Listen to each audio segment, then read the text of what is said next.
Un segundo.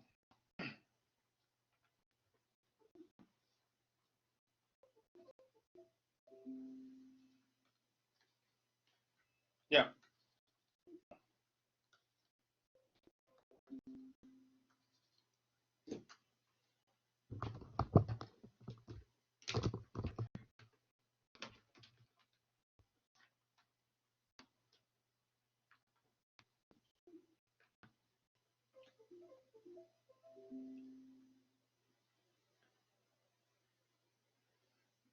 Ya, nos habíamos quedado en este tema, ¿no? Eso es lo último que hemos visto en la clase pasada.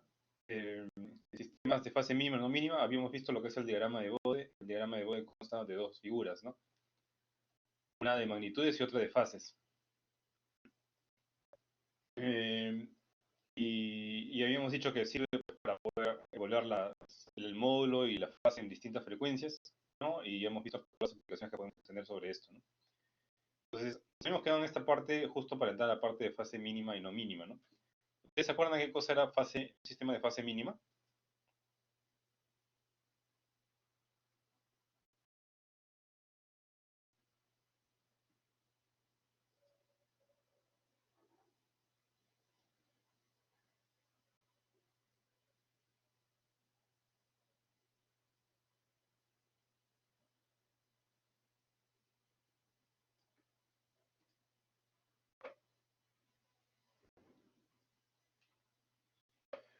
¿Se acuerdan qué es un sistema de fase mínima? Ajá. Un sistema de fase mínima es que tiene todos los polos y ceros a la izquierda. Ese es un sistema de fase mínima. Y un sistema de fase no mínima sería aquel que tiene polos o ceros a la derecha, ¿no? Realmente ceros. Entonces, ¿qué ocurre si yo quiero hacer el diagrama de Bode para un sistema de fase no mínima? Pues para eso está este ejemplo de acá, donde tengo un sistema que tiene un polo y un cero, ¿no? Entonces voy a tener dos funciones de transferencia. Ambos tienen un polo y un cero, ¿no? El polo está ubicado exactamente en el mismo lugar, pero el cero para esta función de transferencia está ubicado en menos z, y para esta función de transferencia está ubicado tiene la misma magnitud, pero con el signo cambiado, o sea, en más z. Y lógicamente este es un sistema de fase no mínima, pues, ¿no?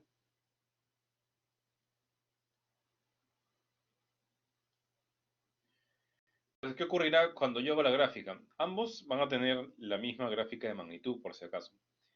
Pero en la gráfica de fase es donde va a cambiar. Si yo grafico este de acá, el que es el sistema de fase mínima, voy a tener esta curva. Ahorita la estoy pintando de rojo. Y para el sistema de fase no mínima tendría la curva que está más arriba. Pues acá es claro ver por qué se llama sistema de fase mínima. O sea, si yo tengo el mismo cero, pero ubicado, o sea, la misma magnitud, pero ubicado en la parte derecha, voy a tener una curva de fase, en el diagrama de fase, que va a estar por encima de la curva que hubiera obtenido si el sistema hubiera sido fase mínima, ¿no? O sea, si el sistema tuviera tenido el cero en la parte izquierda. Es por eso que se llama sistema de fase mínima. Ahora, bueno, ustedes se deben acordar que un sistema de fase no mínima, o sea, este caso de acá tenía comportamientos medio extraños, y que el más cómodo era trabajar con un sistema de fase mínima. Pues acá en el diagrama de Bode también. Si tú tienes un sistema de fase mínima, entonces tiene ciertas ventajas que te van a servir, por ejemplo, para sacar una función transferencia inmediatamente.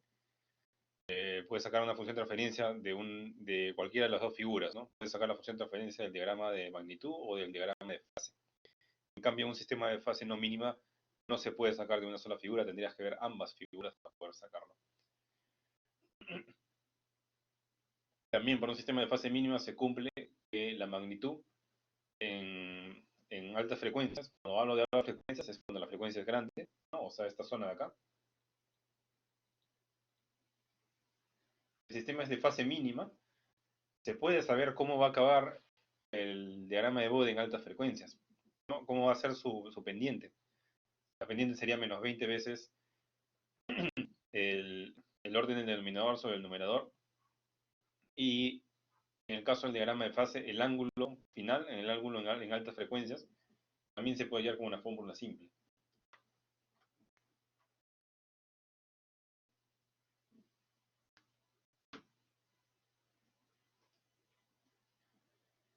¿No? Entonces lo que he dicho está acá, ¿no? Se puede hallar ambos con una fórmula simple, siempre y cuando el sistema sea de fase mínima. Ahora, esto de acá lo hemos visto antes, ¿se acuerdan? Cuando hemos hecho la tabla para hacer el diagrama de Bode, yo les dije que una forma para chequear si has dibujado el diagrama de Bode, sobre todo ese chequeo que uno podía hacer cuando el ciclo era presencial, era de bastante ayuda porque ahí no tenías el MATLAB para poder ver el diagrama de Bode. No sabía, el alumno no podía saber si realmente estaba haciéndolo bien o no. Una forma de chequear si has hecho bien el diagrama de Bode era justamente fijándote en eso de acá. Porque en el caso del diagrama de fase, esto te podría decir en qué ángulo debería acabar el diagrama de fase. Entonces, como una forma para que no se pierdan, ¿no? Esto yo se los había dicho antes, pero de otra forma, ¿no? Habíamos puesto acá los aportes a la fase de cada uno de los componentes y yo les había dicho que una forma de chequear si estaba bien el diagrama de fase era simplemente sumando las fases en altas frecuencias. Pero una forma más fácil sería simplemente aplicando esta ecuación. Depende de los polos y los ceros. Entonces, en alta frecuencia se puede saber cómo va a acabar tanto el diagrama de magnitud como el diagrama de fase. Siempre, ojo, para sistemas de fase mínima, ¿no? A ver, esta figura de aquí, esta función de referencia de acá, ¿es un sistema de fase mínima o un sistema de fase no mínima?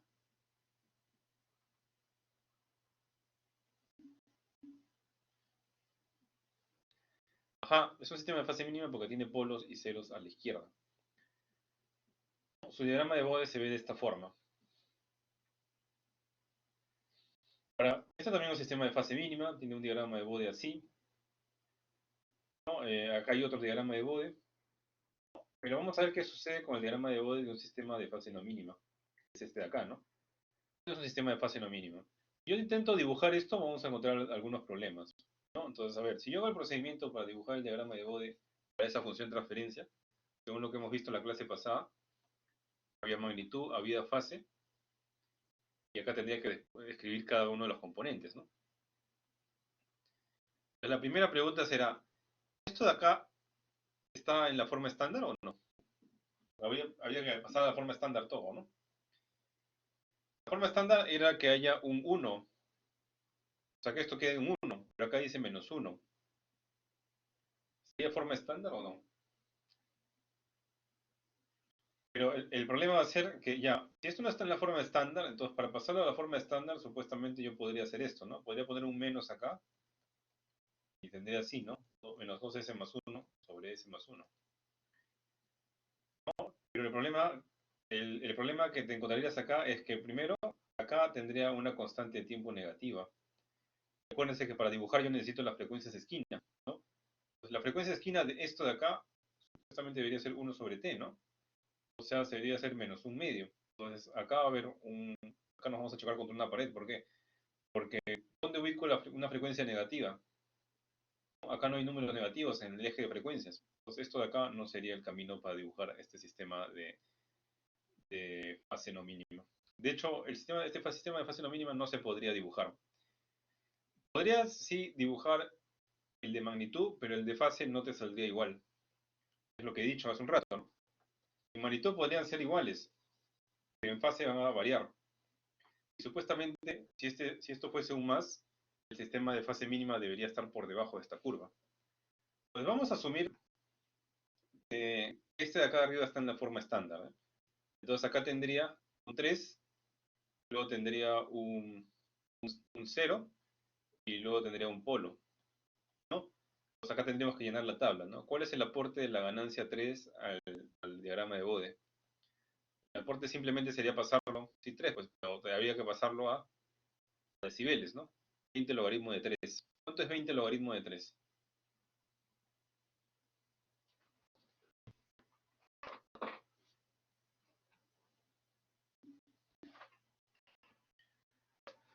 Ya, esto es 9,54.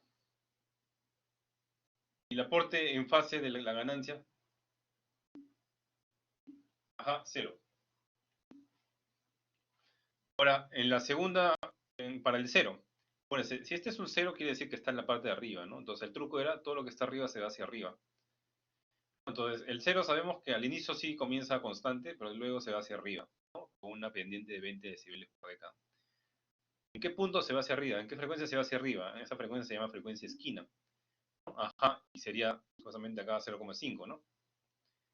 Ahora, en su gráfica de fase, bueno, también su gráfica de fase se va hacia arriba, en el caso del cero, va desde 0 hasta 90 grados, ¿no? También sabemos que esta curva necesariamente debe pasar por el punto donde la frecuencia esquina con 45 grados. Necesariamente tiene que pasar por ese punto. En la frecuencia esquina esto va a valer 45 grados. Y el punto de partida de esta curva en S tendría que ser una década antes, ¿no? Ajá, en 0,05. Y una década después voy a ver que ya prácticamente ha llegado a 90 grados, ¿no? O sea, en 5. Ahora, avancemos con el polo. El polo, como está abajo, pues se va hacia abajo. Entonces, si yo dibujo acá, primero va a ser constante y después se va a ir hacia abajo con una pendiente de menos 20 decibeles por década. ¿Desde qué punto? ¿Desde qué frecuencia? Pues desde su frecuencia esquina, ¿no? En este caso su frecuencia esquina es 1. Ahora, si yo dibujo su fase, como está abajo, se va hacia abajo, entonces acá habría una curva en forma de S que se va a ir hasta menos 90 grados. ¿No? Y necesariamente en menos 45 grados tiene que coincidir justo con su frecuencia esquina, o sea, 1. Esto va a empezar una década antes y va a terminar aproximadamente una década después. Acá sería 0,1. Entonces, si yo trato de dibujar esto, primero, ¿qué tendría? Bueno, 20 al logaritmo de 3 es 9,54, ¿no? Para emular lo que dice, lo que sale en esta figura, vamos a empezar el diagrama de Bode desde acá, ¿no? Desde 0,01. Entonces, en 0,01 este y este no están activos, están dormidos porque ahorita son constantes, ¿no? Recién este se activa en 0,5. Pues como estamos empezando de 0,01, pues ninguno de estos dos se activa. Lo que sí vamos a ver el efecto de la ganancia, que es 9,54. Entonces esto va a empezar desde 9,54. Y se va a mantener constante hasta que ocurra un cambio de la pendiente. Que va a ocurrir cuando se active acá el 0. El 0 se activa en 0,5, ¿no? Y después el polo se va a activar en 1.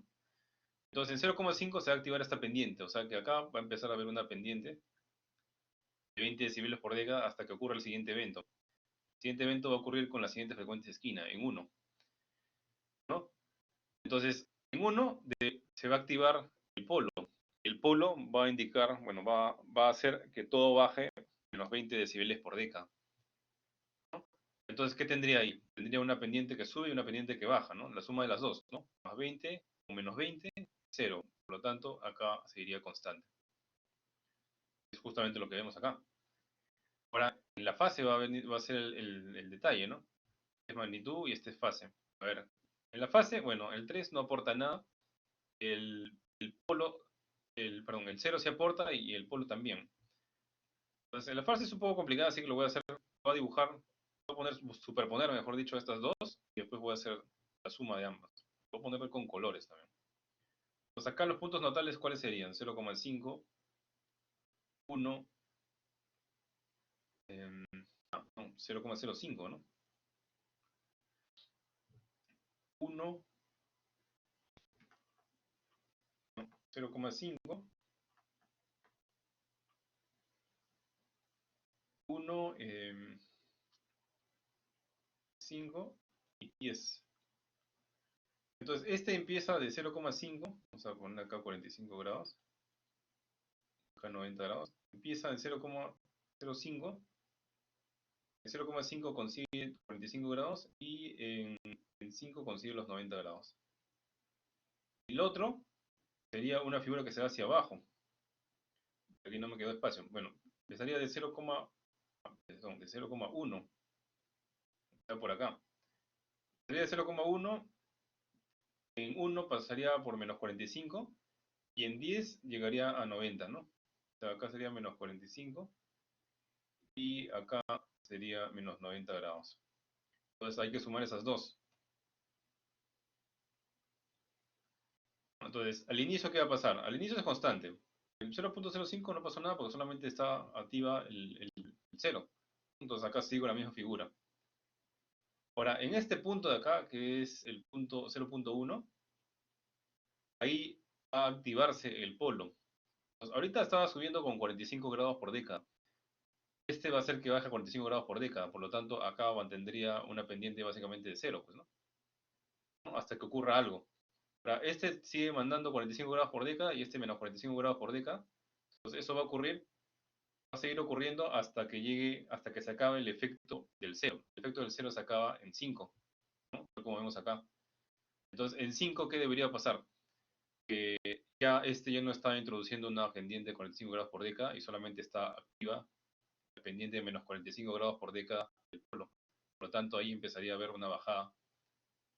Una bajada hasta llegar a cuánto. Para eso analizo cuánto debería ser la fase en altas frecuencias. En altas frecuencias, lo último que bota esto es 90 grados. Lo último que bota esto es menos 90. O sea que al final debería caer en cero. En efecto, vamos a ver eso de ahí. Va a bajar y bueno, se va a mantener en cero y ahí quedaría la gráfica de fase. Dime, Fernando.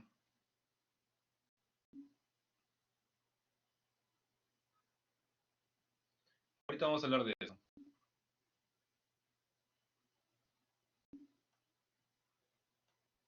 Ya, entonces, si yo traslado esto de acá, como hemos visto, justo coincide, ¿no? 9,5 constante hasta 0,5, ¿no? A ver, este de acá es 0,1, 0,2, 0,3, 0,4, este de acá es 0,5. Hasta 0,5 va la asíntota. Ojo, acuérdense que es una asíntota. En 0,5 va a ir una pendiente de 20 decibeles por década. O sea, si este es 9, esto tendría que ir con una pendiente que va hasta 29,5 decibeles, ¿no? Pero si dejo que pase una década. Ahora, acá el detalle es que justo en 1, o sea, aquí va a haber un cambio de pendiente. O sea, esto se va a mover así. Y o así. Y acá va a haber un cambio de pendiente y si la pendiente se va a hacer 0.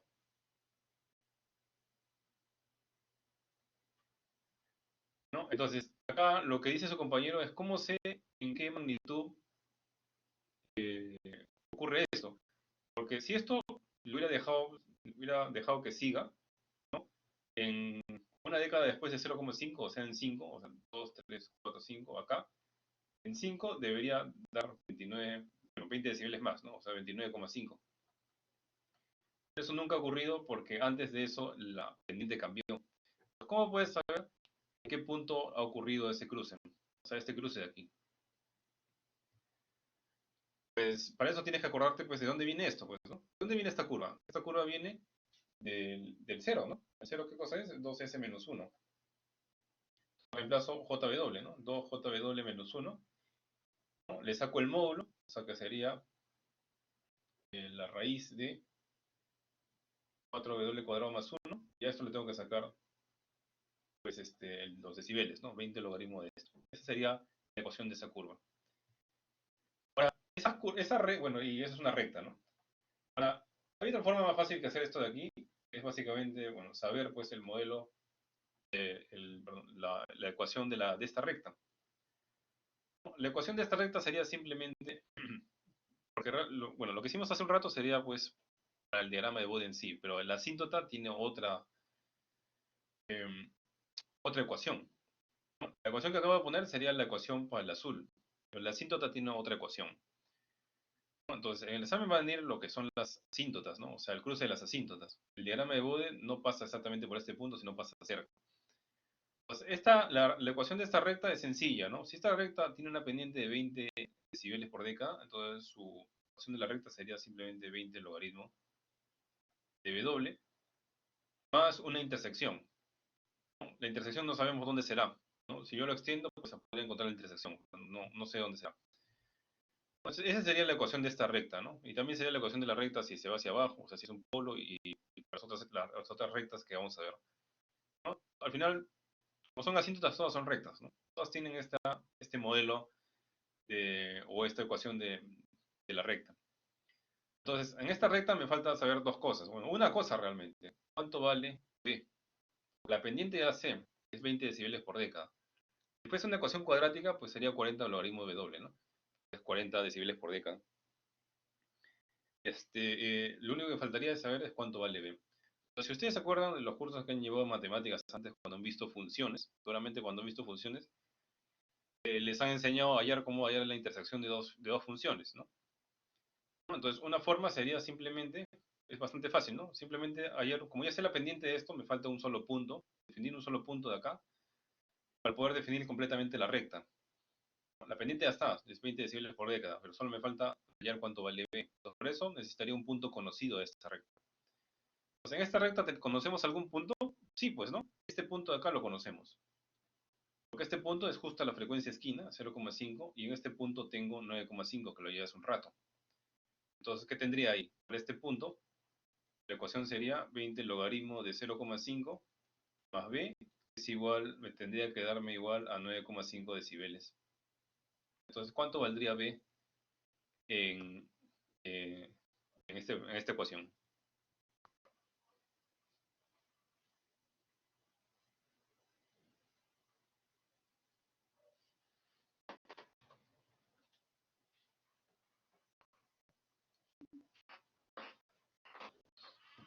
Ajá, 15,52, ¿no? O sea que la ecuación de esta recta es 20 logaritmo de W más 15,52. Para hallar este punto, simplemente tendría que reemplazar la frecuencia que corresponde a este punto, que sería 1, pues, ¿no? Entonces tendría que escribir 20 logaritmo de 1 más 15,52. ¿Esto cuánto vale? ¿Cuánto sale?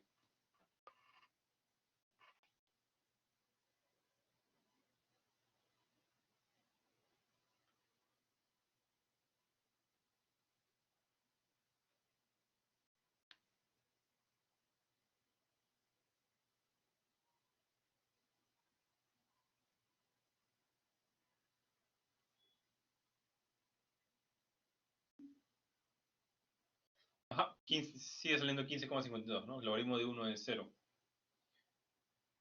¿Coincide con lo que sale acá en la figura? Pues sí, ¿no? Acabo de hallar que es 15,52 y justamente eso está por acá, pues, ¿no? Entre 14 y 16, 15,52. Entonces ahí está la intersección. Una forma muy similar también es para el diagrama de fase. ¿No? En este caso el diagrama de fase, ¿cómo estaría saliendo? Aproximadamente, había salido así, ¿no? Pues aproximadamente el diagrama de fase estaría saliendo de esta forma. Y eso lógicamente está por debajo de la línea azul, que es tal como lo habíamos predicho, ¿no? ¿Por qué? Porque es un sistema de fase no mínima. Otra cosa es que yo si quiero aplicar la técnica que hemos visto, el método asintótico, bueno, ese método asintótico solamente sirve para sistemas de fase mínima. Acá hay otro sistema de fase mínima, bueno, donde pueden ustedes ver la forma acá del diagrama de fase, ¿no? Seguramente acá el diagrama de fase, si esto fuese un más, sería aproximadamente así, ¿no? Tiene que estar necesariamente abajo. Ahora, hablemos ahora acerca del retardo de tiempo. Acuérdense, el retardo de tiempo era una especificación o índice de desempeño para la respuesta en el tiempo. Y se representaba como una exponencial, ¿no? E a la menos s por t, donde este t era el retardo en segundos.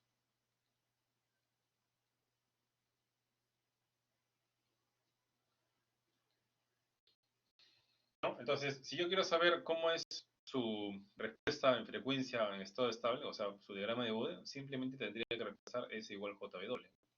Es justamente lo que han reemplazado acá, ¿no? Acá está la J y acá está el W. Lo interesante acá es que si yo le saco el módulo de esto, el módulo de esto me saldría 1. O sea que el retardo no me cambia, en ningún momento me va a cambiar la magnitud de la señal de entrada, ¿no? Porque sale 1.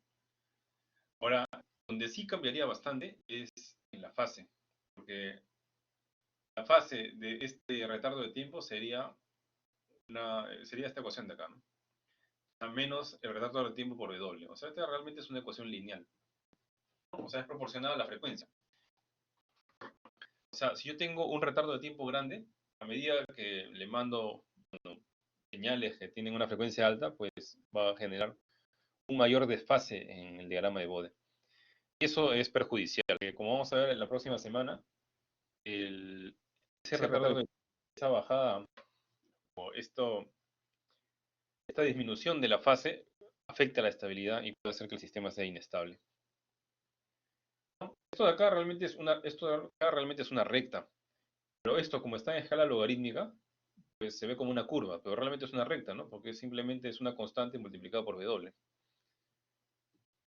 Pues para que vean el efecto, acá hay un ejemplo. Pues en este ejemplo tengo una función de transferencia que está compuesta pues, por un sistema de primer orden con su retardo, ¿no? 0,5S. Entonces, sabemos que para hallar el diagrama de Bode de una función de transferencia lo puedo hacer por partes, ¿no? Entonces, podría dibujar 1 sobre S más 1, o sea, esto de aquí, es esta curva de acá, y a eso añadirle el efecto del retardo. El efecto del retardo está representado aquí, ¿no? Entonces, a medida que yo le mando señales de mayor frecuencia, pues va a generar un mayor retardo de tiempo. En el caso de su diagrama de magnitud, ese no se ve afectado para nada en ese caso. Entonces, si yo sumo esta curva con esta de acá, obtendría la curva que aparece más abajo, ¿no? O sea, esta curva, la roja, se ve tan afectada que por una disminución de la fase que finalmente tiene esta forma de acá, ¿no? Entonces, acá la fase de esto de aquí, pues se ha disminuido bastante, ¿no? Y como les dije, la próxima semana vamos a entender por qué eso es perjudicial, porque afecta, puede hacer que un sistema sea inestable. Para dibujar el diagrama de Bode en MATLAB es muy fácil. Simplemente escribo Bode y le pongo la función transferencia. O sea, puedo poner esto. Y el MATLAB me va a dibujar pues el Bode para un espectro de frecuencias que el MATLAB elige automáticamente. Si no te gusta el espectro de frecuencias que vota MATLAB, tú puedes ponerle las frecuencias que quieres ver. Para eso tendrías que poner un segundo argumento. Por eso es este W. ¿No? Aprendan también cómo se utiliza el log space por si acaso. ¿No? Como dice acá, eso va a generar, si yo quiero generar varios puntos de frecuencia, pues eso va a generar 200 puntos de frecuencia espaciados desde 10 a la menos 1 hasta 10 a la 1. Estos de acá son exponentes. Bien, hay otra información que puedo sacar del diagrama de Bode y es acerca del tipo del sistema. ¿Se acuerdan qué cosa era un tipo 0?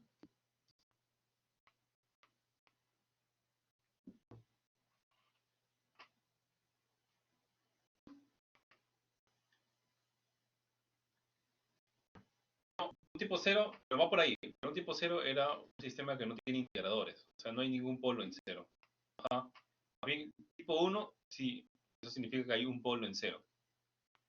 Entonces, si es un tipo 0, fíjense, mi función de transferencia, entonces al final estaría compuesta solamente de ganancias, ceros o polos, no ubicados en 0, no habría integradores y elementos cuadráticos. Entonces sabemos que el 0 y los polos al inicio, ¿no? En bajas frecuencias, o sea, en esta zona de acá, están dormidos, ¿no? O sea que esto no lo voy a poder ver en bajas frecuencias. La ganancia sí lo voy a poder ver, que es lo único que voy a poder ver en altas frecuencias. La ganancia es una constante. Entonces, ¿qué va a ocurrir? Cuando yo vea un diagrama de Bode y yo vea que el diagrama de Bode empieza así constante, entonces esto de acá es un indicio de que este es un tipo 0. O sea, no tiene integradores. ¿No? Entonces, si veo una constante, esto quiere decir que este es un tipo 0. Entonces, inmediatamente me puedo dar cuenta de eso simplemente viendo el diagrama de Bode. Ahora, si fuese un tipo 1, quiere decir que tiene un integrador. O sea, puede tener ganancias, integradores, bueno, ceros y polos, ceros o polos, y elementos cuadráticos, ¿no? Pero estos dos, como les dije, en bajas frecuencias no están dormidos, pues no están desactivados. Estos recién se activan en sus frecuencias de esquina. Al inicio voy a ver qué cosa, el efecto de la ganancia, que es constante, y el efecto del integrador. Pues el integrador, ¿qué cosa hace? ¿Recuerdan? Si está abajo, pues se va hacia abajo, ¿no? El integrador hacía que la pendiente sea menos 20 decibeles por década, ¿no? Entonces, justamente eso es lo que voy a observar en el diagrama de Bode, ¿no? Si yo veo que un diagrama de Bode empieza bajando con menos 20 decibeles por década, esto quiere decir que esto sería un tipo 1, ¿no? Entonces, inmediatamente me puedo dar cuenta de eso. Ahora, acá hay algo que resulta interesante. ¿Qué pasaría si yo extiendo el efecto de ese integrador cuando cuando hago la extensión o la proyección y encuentro la intersección con el eje de las frecuencias? esa frecuencia de acá que va a salir aquí, o sea, este W sería igual, idéntico al valor de la constante de error que hemos visto en error de estado estable. En este caso sería el error de velocidad. Igualito, en el caso del tipo 2, el tipo 2 tiene dos integradores, ¿no? O sea que su función de transferencia estaría compuesta de ganancias, integrador doble, ceros, polos y elementos cuadráticos que no tienen efecto en bajas frecuencias, ¿no? Entonces, en bajas frecuencias, ¿qué vería? Ganancias y integradores dobles. Si un integrador hace bajar la pendiente con unos 20 decibeles por década, pues dos integradores harían bajar la pendiente con menos 40 decibeles por década. Entonces, si yo veo un diagrama de Bode y veo que el diagrama de Bode empieza bajando, y eso es menos 40 decibeles por década, entonces eso quiere decir que estoy ante un tipo 2, que lo puedo ver inmediatamente, ¿no? ¿No? Inmediatamente me puedo dar cuenta de eso simplemente viendo un diagrama de Bode. Ahora, si yo proyecto esto de acá y lo intersecto con el eje W, entonces el resultado de eso sería igual a la raíz de la constante de error de aceleración, omega sub A, ¿no? Que está relacionada justamente con sistemas de tipo 2. Entonces, si me han atendido bien, dígame, ¿ese sistema de qué tipo es?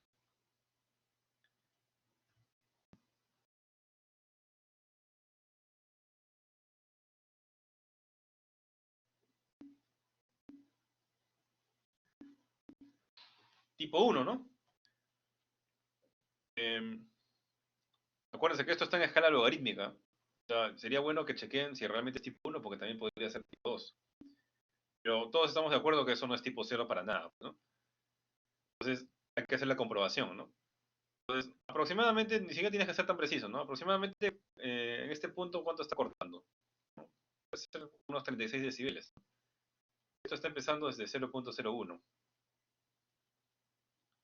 Entonces, una década después, si este es de tipo 1, debería bajar 20 decibeles, ¿no? Entonces, comprobémoslo. Este va desde 0.01 hasta 0.1. Entonces, en esa década debería bajar 20 decibeles si es que es de tipo 1. Vamos a ver cuánto ha bajado. 0.1 ha bajado hasta tener, bueno, aproximadamente unos 16 decibeles. Entonces, ¿cuánta es la distancia de 36 a 16? Es menos 20, ¿no? Entonces, por lo tanto, esto de acá, esa pendiente es menos 20 decibeles por década, y eso quiere decir que este es un tipo 1. Bien. ¿Y este problema de qué tipo es?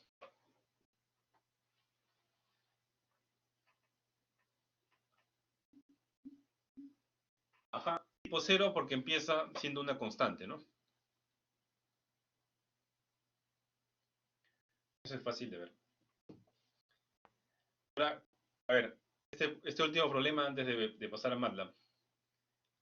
Acá me da esta función transferencia incompleta, porque falta hallar A y falta hallar K. Em,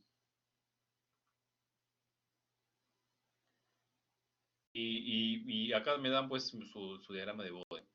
Este diagrama de Bode me dan las dos curvas superpuestas, ¿no? O sea, esta es la del módulo, me doy cuenta que es la del módulo por esto, y esta es la de la fase, ¿no? Si quiero ver, por ejemplo, cuánto vale el módulo para esta frecuencia, simplemente tendría que irme al eje de la izquierda, ¿no? O sea, este es el eje para el módulo. Si quiero ver la fase, tendría que ver el eje de la derecha, ¿no? O sea, este es el eje para la fase. Entonces, en este problema de acá, tendría que deducir básicamente esta función de transferencia. De hecho, ni siquiera me tiene que dar una pista de cómo es la función de transferencia, porque yo la puedo determinar directamente del diagrama de Bode, siempre y cuando, lógicamente, sea un sistema de fase mínima, ¿no? Entonces, armémoslo, pues, ¿no? ¿Cómo sería esta función de transferencia? A ver, viendo ustedes, vamos a ir siempre desde bajas frecuencias a altas frecuencias. Viendo ustedes este comportamiento de aquí, es una pendiente positiva, ¿no? Empieza subiendo. Entonces, eso de ahí ¿qué componente de una función de transferencia, qué componente de una función de transferencia se originará? ¿Será un cero? Ya. ¿Un cero ubicado dónde?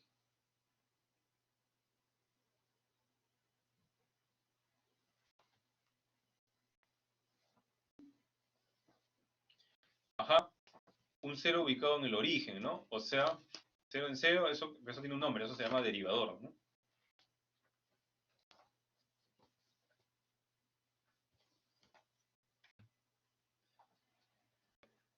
¿No? Eso se llama derivador. O sea, que esta función de referencia está compuesta por un derivador, o sea, una S. Bien. Esto supuestamente debería ir y avanzar y avanzar y avanzar.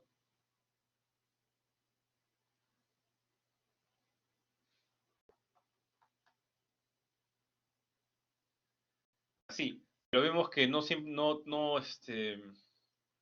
hay un momento en que la curva empieza a bajar. Y otra cosa, esto ya está bien, tiene 20 decibeles por década, ¿no? ¿No? Porque de 0.1 a 1 ha subido desde aproximadamente -15 hasta, bueno, acá, hasta 5.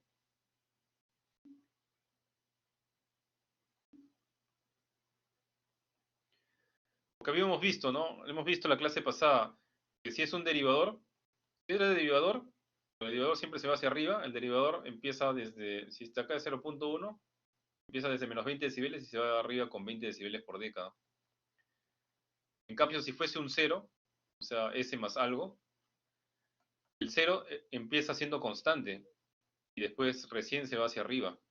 Y esto de acá no empieza siendo constante, por lo tanto debe ser un derivador. ¿Y un derivador qué cosa es? Es un cero ubicado en el origen.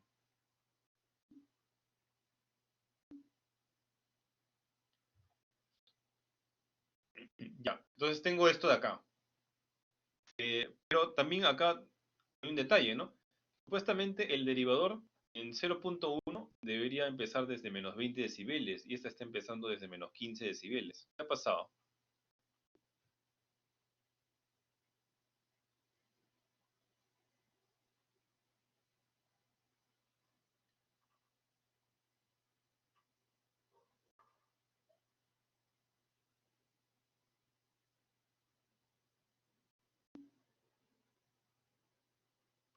Ajá, una ganancia, ¿no? Ha habido una ganancia que ha elevado estos 5 decibeles. Entonces, la ganancia de acá, de este sistema, sería pues 5 decibeles, ¿no? Es distinta a este valor de K, por si acaso. ¿Por qué es distinto? Porque esta función de transferencia no está en la forma estándar. Por si acaso, esta función de transferencia no está en la forma estándar. Así que acá le voy a poner, vamos a ponerle K raya, ¿ya? K raya sería 5 decibeles. No, ¿cuánto es 5 decibeles en unidades? ¿Ah?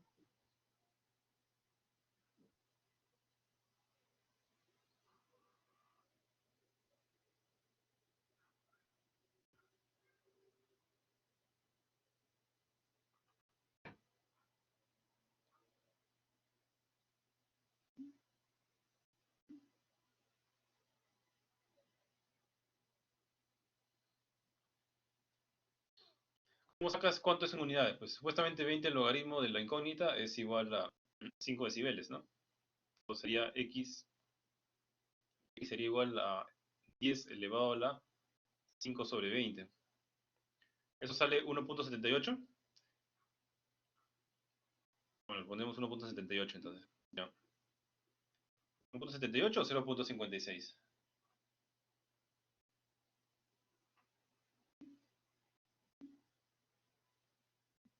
Ya, 1.78. Ya.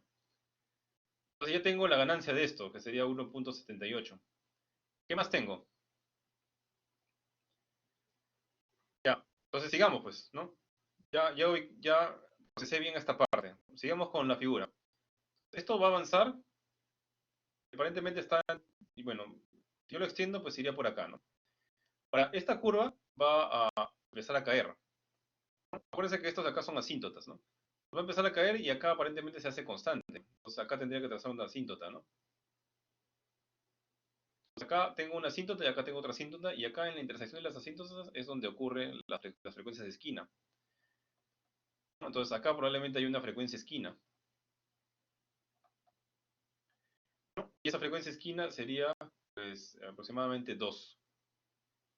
Ahora, la pregunta será, qué componente en una función de transferencia podría hacer que la pendiente, que era 20 decibeles por década, baje a ser una pendiente de cero?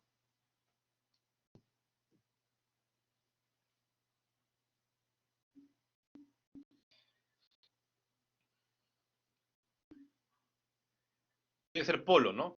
Integrador no puede ser, porque el integrador aplica su pendiente al inicio del diagrama de Bode, y acá no estamos al inicio, yo necesito que baje la pendiente recién en esta frecuencia, ¿no? En 2. Entonces tiene que ser un polo. ¿Un polo ubicado en dónde? Un polo con una frecuencia esquina de 2. O sea, el polo se vería así, ¿no? Un medio de S más 1. ¿Bien? Estamos haciéndolo con la forma estándar, ¿no?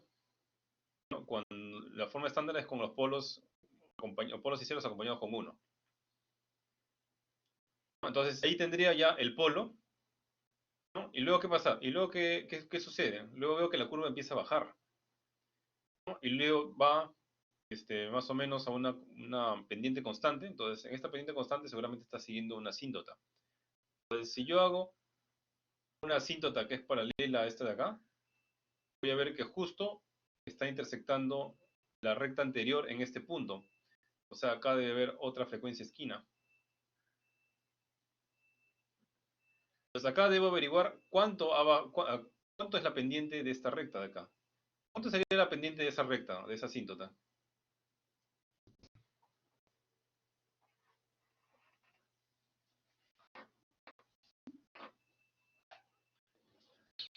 ¿Será menos 20? Siempre hay que hacer comprobación, ¿no?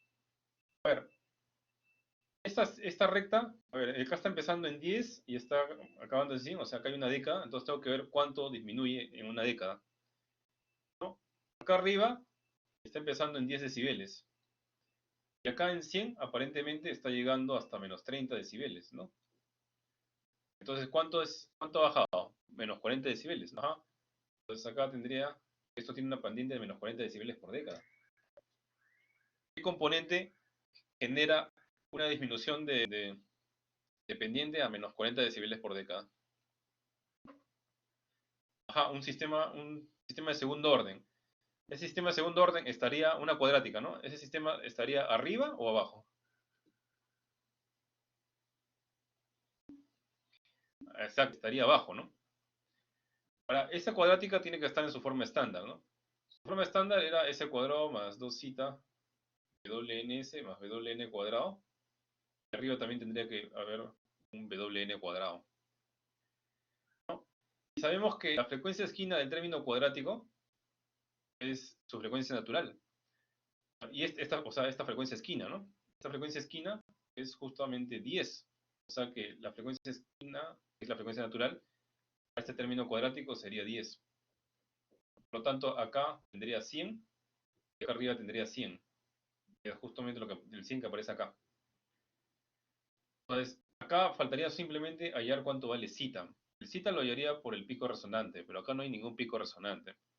Entonces me voy a ayudar por comparación con esta función de referencia que veo acá a la izquierda, que me han dicho que está incompleta, ¿no?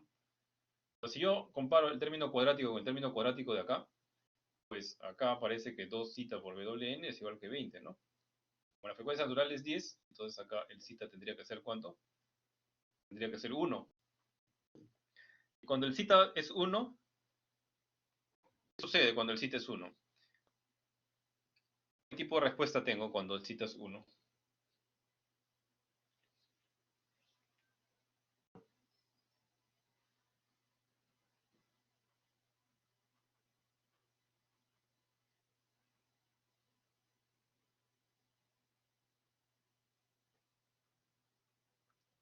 ¿Cómo se llama un sistema que tiene zeta igual a 1?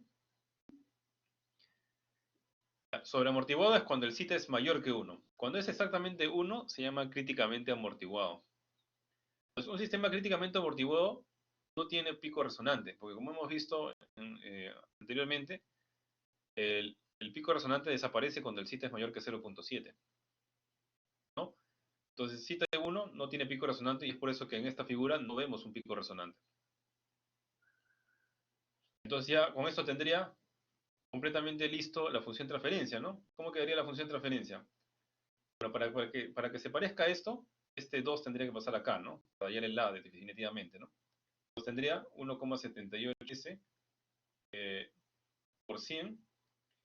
Y acá arriba y abajo lo multiplico por 2. O sea, acá sería por 2. Y tendría acá s más 2 por s cuadrado más 20s más 100. Entonces, por comparación directa, el A sería 2 y este valor de K sería 1,78 por 100 por 2.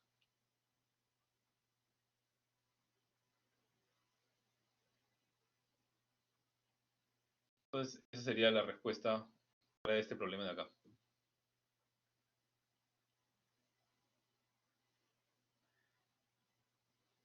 ¿Hay una pregunta sobre esto?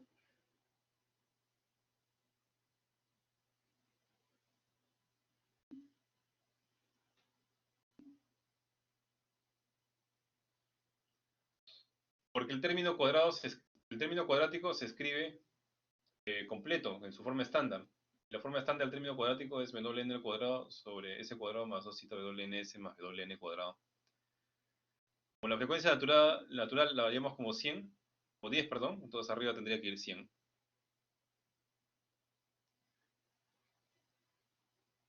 Habíamos dicho que si el zeta es mayor que 0,7, entonces no hay pico resonante. Entonces, como a nosotros nos ha salido el zeta es 1, es por eso que acá no vemos ningún pico resonante. Si el zeta hubiera sido menor, entonces acá en el diagrama de Bode hubiéramos visto algo parecido a esto, ¿no? Un pico resonante, pero acá no se ve. ¿Por qué? Porque el zeta es 1. Entonces es otra cosa que concuerda con lo que estamos calculando, ¿no?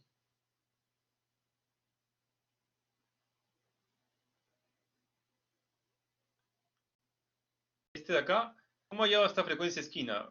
Sabemos, acuérdense que el método se llama asintótico porque trabajamos con asíntotas, ¿no? Y las asíntotas son tangentes a la tendencia de las curvas.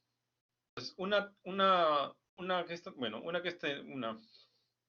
asíntota sería pues tangente a esta recta que está subiendo. O sea, acá tengo una recta, ¿no? La extiendo hasta donde pueda. Luego veo que acá la curva empieza a bajar y acá se mantiene más o menos como a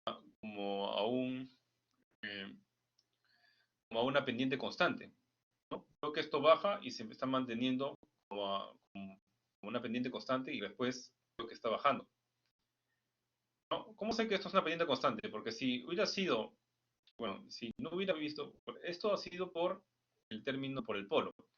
Si el polo no hubiera existido, hubiera sido el término cuadrático, esto se hubiera comportado de una manera distinta, porque hubiera empezado a bajar así, por ejemplo. No hubiera dejado espacio para que haya una parte, o eh, una zona tan grande donde no cambie, eh, no cambie de forma tan rápida su pendiente, ¿no? Porque acá te das cuenta que hay un término más porque la pendiente no cambia tan rápidamente, ¿no? Te da 20 decibeles por década y acá se demora un montón para llegar a menos 40 decibeles por década. Entonces, probablemente acá lo que hay es una pendiente cero, ¿no? Una pendiente cero y después hay un cambio a menos 40 decibeles por década. Entonces, si es una pendiente cero, tendría que trazar una asíntota, ¿no? Una tangente justamente a la parte, a una pendiente, una asíntota que tiene pendiente cero y que sea tangente a la curva. Por eso que he trazado esta segunda línea acá. Bueno, y esto de acá, bueno, y finalmente este punto de acá lo llevo por la intersección de estas dos rectas, ¿no? O sea, acá lo he hecho a pulso más o menos salió como 2, ¿no? Entonces, realmente, si hubiera tenido una regla acá, hubiera sido más preciso hallar el punto de intersección, ¿no? En la PC, eh, bueno, en la PC si es que te viene un problema para hallar función de transferencia con un diagrama de Bode, eso se hace aproximadamente también. La idea es que tengas, la redundancia, una idea de cuál es la función de transferencia de la que te estás encontrando, ¿no? Claro, por la intersección es que hallo la frecuencia esquina, ¿no? Como habíamos visto en la clase pasada, las frecuencias de esquina generan pues esquinas, ¿no? Esto de acá es una esquina, ¿no? Ahí se quiebra, cambia abruptamente la dirección, la asíntota, ¿no? Y se va para otro lado. Igual acá, en la intersección es donde encuentro las frecuencias de esquina.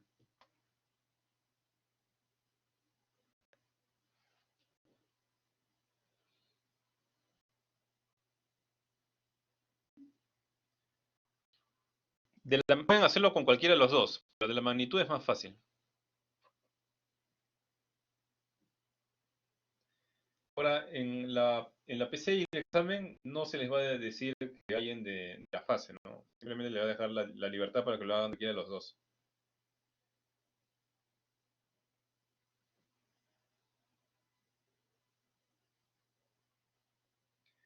Pero ojo, eso se cumple siempre y cuando el sistema sea de fase mínima. Si el sistema es de fase no mínima, no se puede sacar la función transferencia a partir del diagrama de magnitud. ¿No? Ahí, más bien, tendrías que utilizar el diagrama de Nyquist. El diagrama de Nyquist lo vamos a ver muy rápidamente. No lo vamos a utilizar para hallar la función de referencia, sino lo vamos a ver un poco para verlo de la estabilidad. Ya lo vemos la próxima semana. Pero no, el examen final o la PC no viene por la función de referencia con diagrama de Nyquist. Así que siempre les va a venir un sistema de fase mínima si es que se les pide identificar una función de referencia, ¿no? No, Nyquist es otra forma de ver la respuesta en frecuencia. Pero lo bueno del diagrama de Nyquist, la ventaja del diagrama de Nyquist es que puede trabajar bien con sistemas de fase no mínima. En cambio, el diagrama de Bode no trabaja bien con sistemas de fase no mínima. O sea que el diagrama de Bode siempre hay que utilizarlo solamente con sistemas de fase mínima. Esos son los problemas que realmente vienen en el examen, ¿no? De eso vamos a hablar también la próxima semana cuando veamos estabilidad.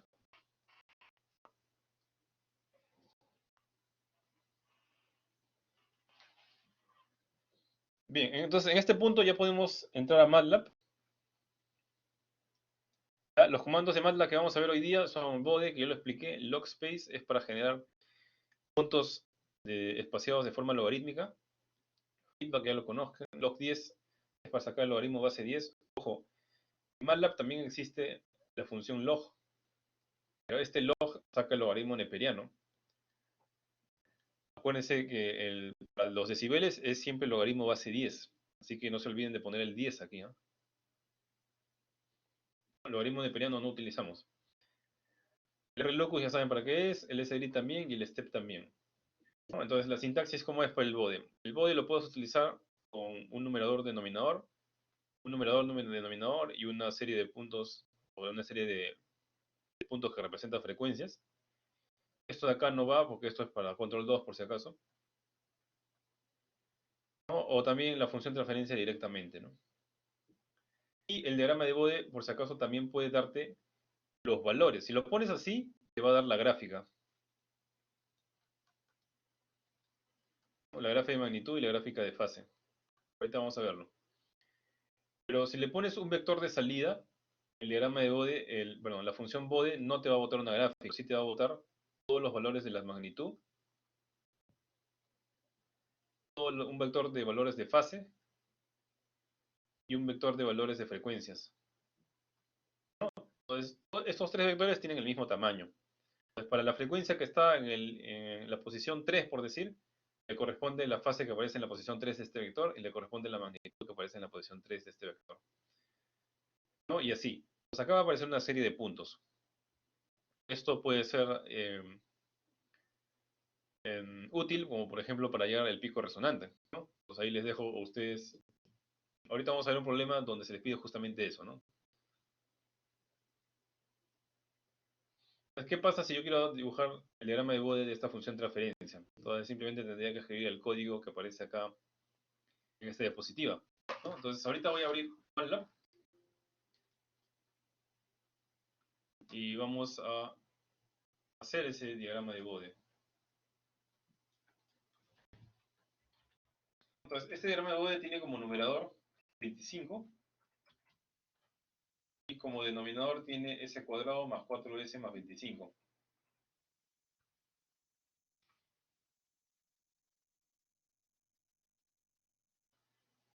Ah, sí. Este diagrama de Bode te bota la respuesta en frecuencia de un sistema. Eh, todo esto. El diagrama de Bode te bota la respuesta en frecuencia del bloque que estás analizando. O sea, si este es GDS y tú aplicas Bode de GDS, pues te va a botar el diagrama de Bode de GDS. ¿ya? O sea, acá sería G de JW y la fase sería la fase de G en JW. ¿Ya? Entonces, si tú necesitas, por ejemplo, si tienes un sistema de control, ¿no? Que es lazo cerrado, si quieres hallar la respuesta en frecuencia de la salida, C, entonces tendrías que sacar el bloque equivalente, ¿no? El bloque equivalente, no sé, TDS, por ejemplo, y aplicas BODE a TDS.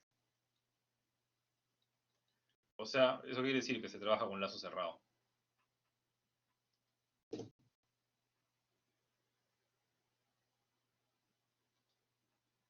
Ya, entonces, volviendo a este problema de aquí, bueno, ahí le está aplicando BODE al numerador denominador, pero también puedo sacar mi función de transferencia, ¿no? Un comaden, y simplemente hago BODE de num comaden, ¿no?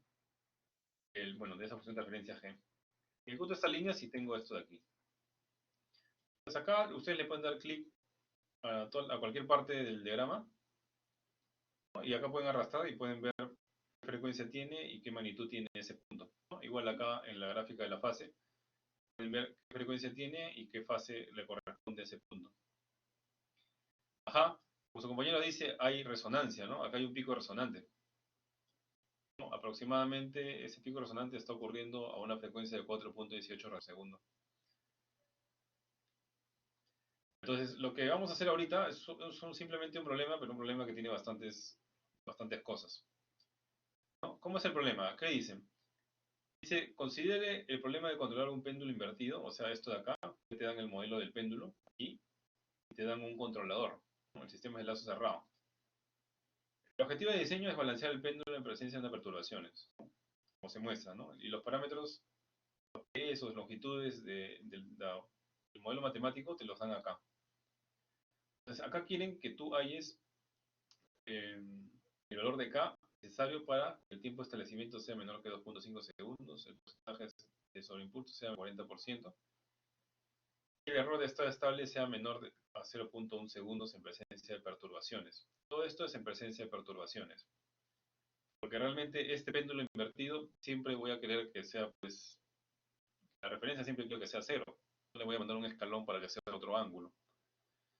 Entonces, el problema es en el caso de las perturbaciones, ¿no? Que las perturbaciones las puedo controlar bien. La perturbación está puesta en esta zona. ¿Qué tienes que hacer? Tienes que calcular primero la función de transferencia del lazo cerrado, pero la que relaciona la perturbación con la salida, ¿no? Desde la perturbación hasta la salida. Entonces ahí yo les voy a dejar, ustedes piensen unos minutos, cómo podrían hacer eso. Luego hay que dibujar el diagrama de Bode de ese sistema de lazo cerrado, o sea, Bode, la función de referencia que vas allá. Hay que calcular el pico máximo de resonancia y la frecuencia de resonancia. Con estos dos, yo puedo estimar el zeta y la frecuencia natural. Ahí les dejo también un rato para pensar dónde hemos visto una fórmula que relacione el pico resonante con el zeta y la frecuencia natural, ¿no? Y luego hay que hacer una iteración para poder hallar el valor de K necesario para cumplir estas tres especificaciones. Las tres se tienen que cumplir. Pues ahí les voy a dejar como más o menos como unos 10 minutos para que ustedes vayan copiando esto de acá y pensando cómo podrían hacer para hallar las diferentes, ¿no? Las diferentes cosas que te están pidiendo, ¿no? Y luego ya yo mismo lo voy a resolver por completo, ¿no? Les dejo unos minutos para que vayan planteando el problema y lo vayan programando.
Bien, empecemos con la solución de esto.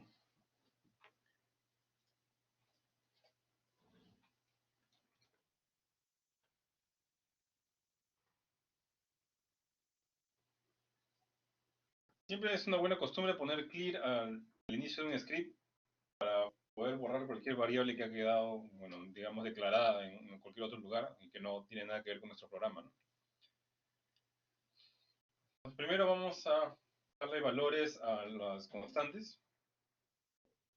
M es igual a 10, MB igual a 100, L igual a 1 metro, G es igual a 9,81, la gravedad, igual a 5, es 10.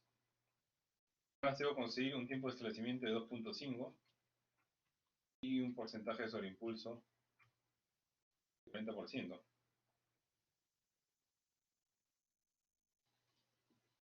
Entonces lo primero que podemos hacer acá es, para mantener un orden, es generar la función de referencia del péndulo y la función de referencia del controlador. Vamos a escribir la del péndulo primero. El péndulo tiene una función, un numerador que es menos 1 sobre mb por L. Tiene un denominador que es s cuadrado más 0 veces s, porque ahí el término intermedio no aparece, menos mb más ms por g dividido entre mb por L. Con esto puedo generar la función de referencia de la planta, ¿no? Un g. Para el controlador hago lo mismo, ¿no? Numerador del controlador sería menos k por S más A. Y S más A se escribe 1A. El denominador sería S más B, o sea, 1B. Finalmente, el controlador sería función de referencia un C de en C. Acá falta darle el valor de K. Acá no me han dicho cuánto es el valor de K. Entonces, para empezar nuestro análisis, le vamos a dar un valor de K igual a 1. Entonces, ejecuto todo esto y aquí tengo ya las dos funciones de transferencia, ¿no? La de la planta, o sea, del péndulo, y la del controlador. Pues acá en este problema me dice que hay la función de transferencia del lazo cerrado desde la perturbación hasta la salida. Pues para eso yo puedo utilizar la función feedback. Vamos a guardar esta función de transferencia en el syslc. La pregunta será ahora, ¿qué es lo que debo poner dentro de feedback para poder hallar la función de transferencia desde la perturbación hasta la salida?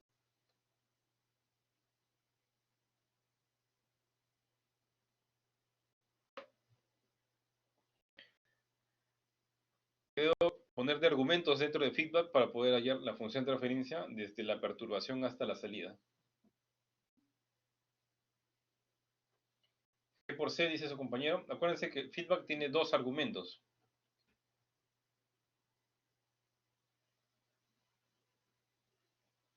Feedback te pregunta quién es la rama de arriba, coma, y tienes que poner luego como segundo argumento la rama de la función de transferencia de la rama de abajo.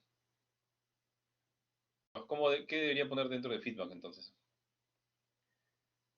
G por C, como 1, dice su compañero. A ver, vamos a hacer una aclaración ahí.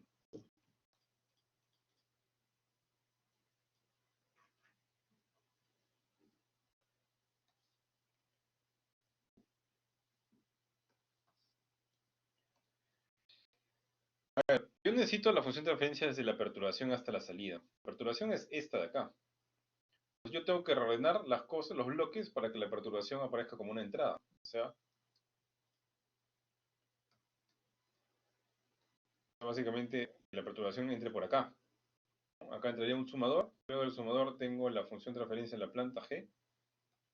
Luego tengo la salida θ. Y acá hay una realimentación. La realimentación va a pasar por este sumador. Acá está entrando 0. Va a aparecer como un número negativo. Entonces acá sería con menos 1.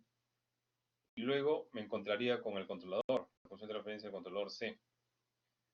¿No? Y luego de C entra el sumador, entra sumando.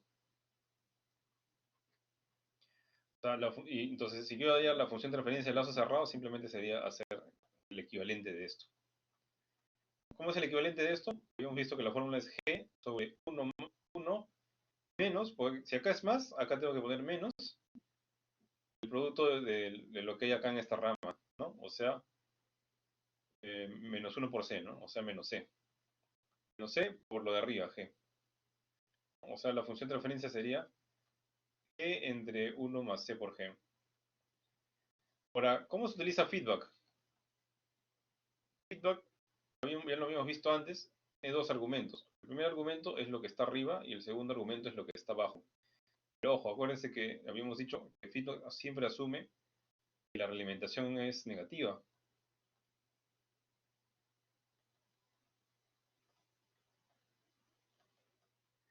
Pero acá no tengo realimentación negativa porque acá tengo un positivo. Entonces, ¿qué hago? Una opción sería que este número negativo, este menos 1, lo traslade acá al sumador y esto se convierte en menos, ¿no? O sea que quedaría así.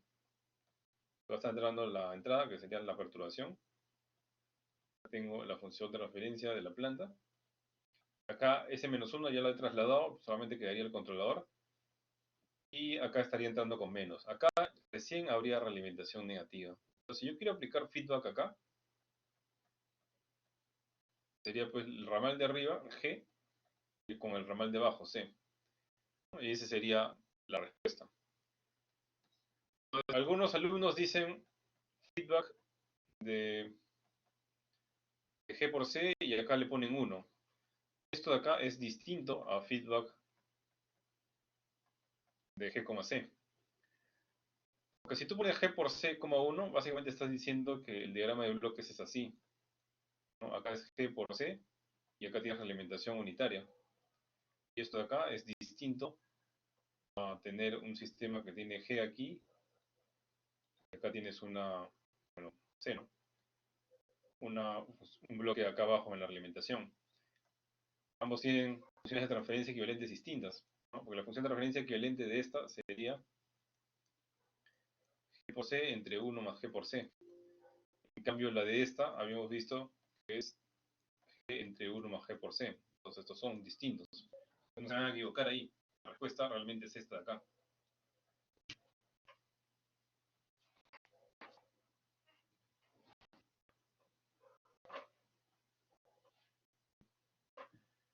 Entonces, acá va G, C. Entonces, con este sistema de lazo cerrado ya puedo calcular el bode.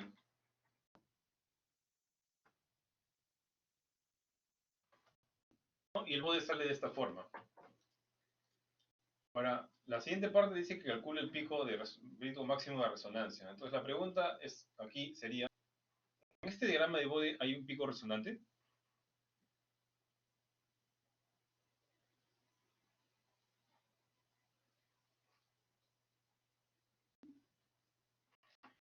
No hay, ¿no? Para que haya un pico resonante, lo que vamos a hacer es cambiar acá la ganancia para generar un pico de resonancia, ¿no? Porque no hay, si no, no se puede dar pico resonante así. Entonces vamos a cambiar la ganancia y le vamos a poner 6000 a la ganancia. Con eso vamos a poder generar un pico resonante. Tendría que volver a ejecutar todo este código de aquí y recién vemos un pico resonante. Ya, entonces, ¿cómo hago para hallar este punto de acá? Lo puedo hacer, bueno, dándole un clic y hallándolo, ¿no? También se puede hacer a través de un script. Entonces, ¿qué debería hacer para poder hallar este punto máximo?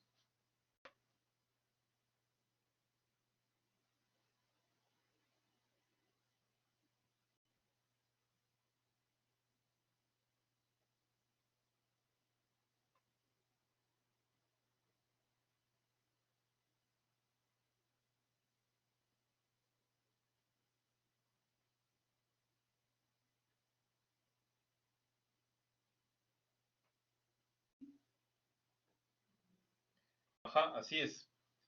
El mismo bode me da los vectores, ¿no? Yo puedo consultar la ayuda del bode, y acá puedo tener el vector de salida, ¿no?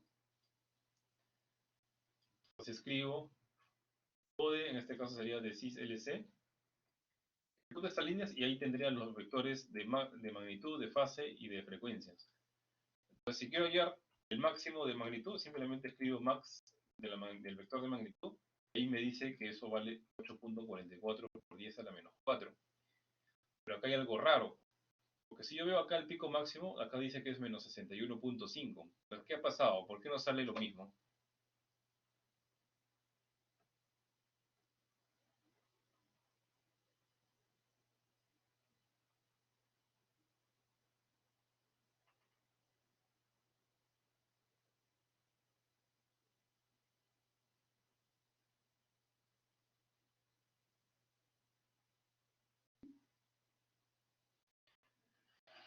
Así es, ¿no? Este de aquí está en decibeles y cuando tú utilizas esta forma, el MATLAB te va a dar el vector de magnitudes en unidades. Entonces, si yo quiero ver su valor en decibeles, tengo que convertirlo a decibeles, ¿no? Tengo que aplicar 20 log 10 de la función max. Y ahí está, menos 61.46, que es aproximadamente lo que dice aquí, ¿no? Menos 61.5. Ahora, ¿cómo haría yo para hallar la frecuencia de resonancia, ¿no? La frecuencia donde ocurre ese pico máximo.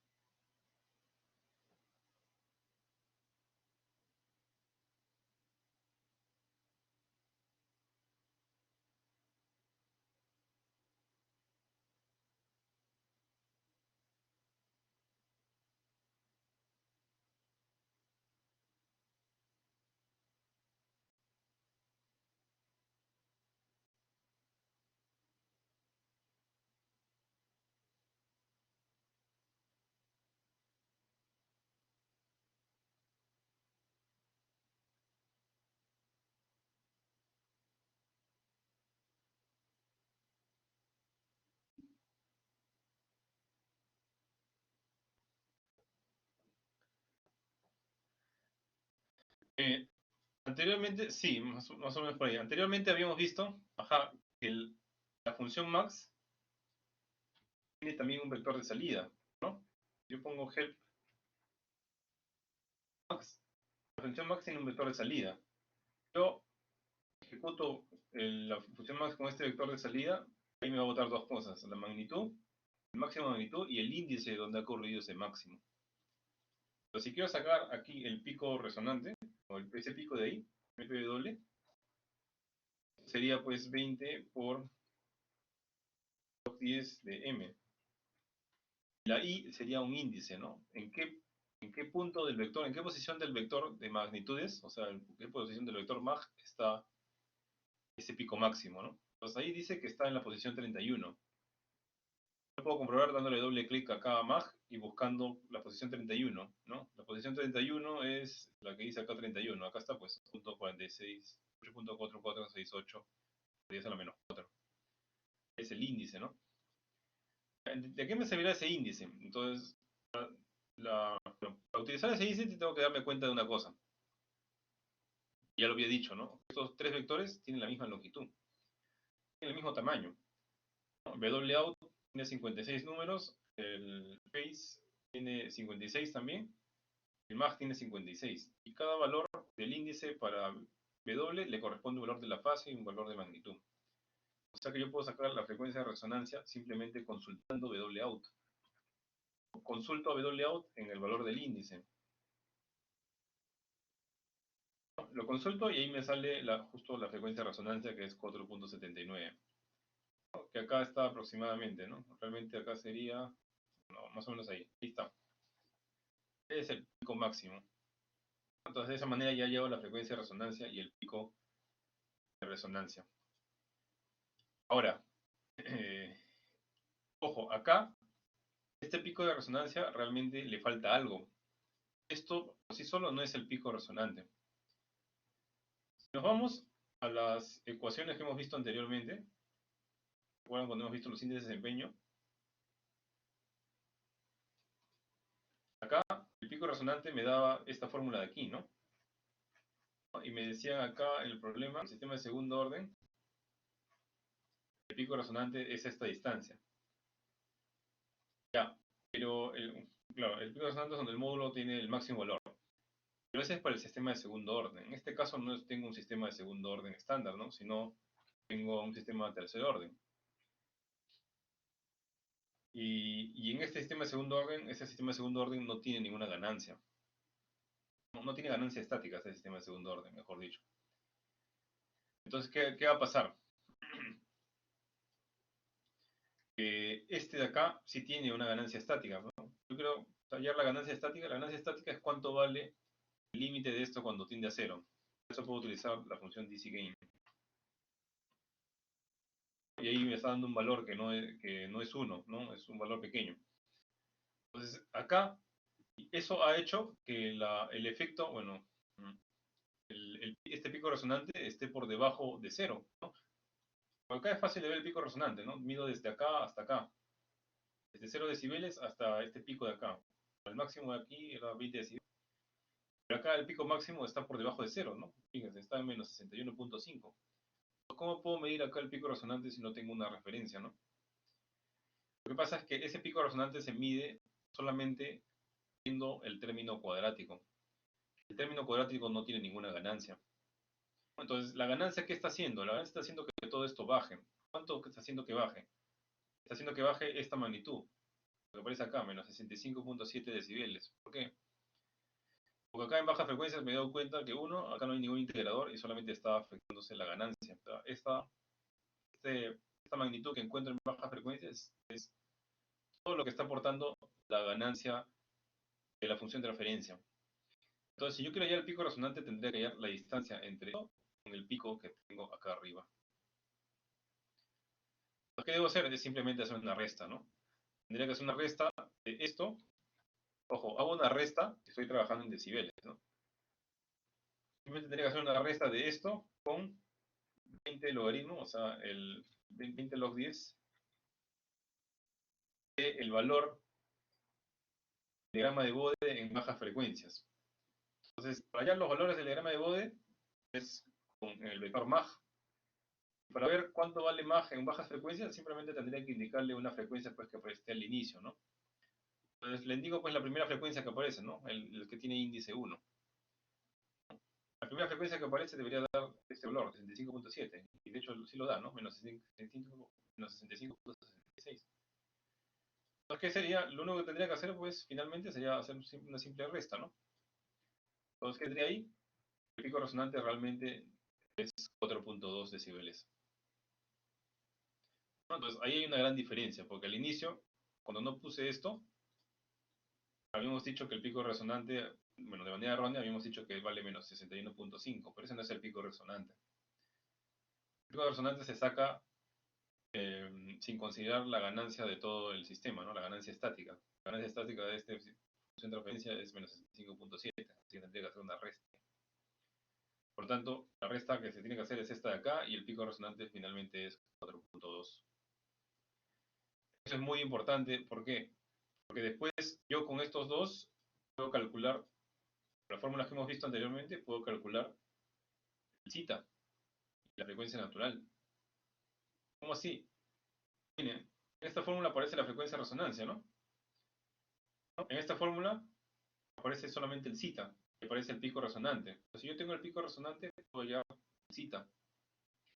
Y si ustedes no hacen esto de acá, el zeta les va a salir, si solamente consideran esto de aquí, el zeta les va a salir complejo. El zeta no puede ser complejo.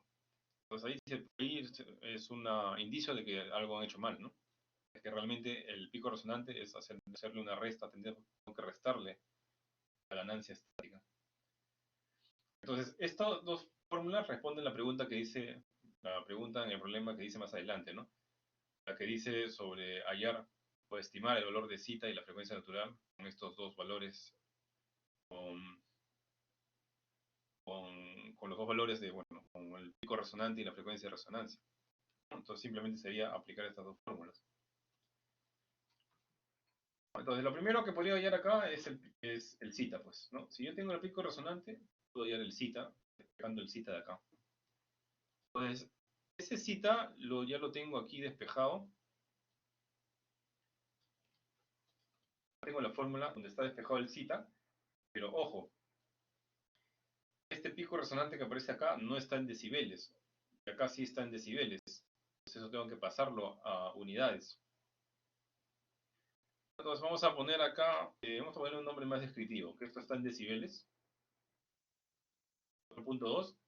Entonces ahorita tendría que pasarlo a unidades, ¿no? ¿Cómo lo paso a unidades? Simplemente divido esto entre 20 y pongo 10 elevado a al resultado. O sea, tendría que escribir algo así.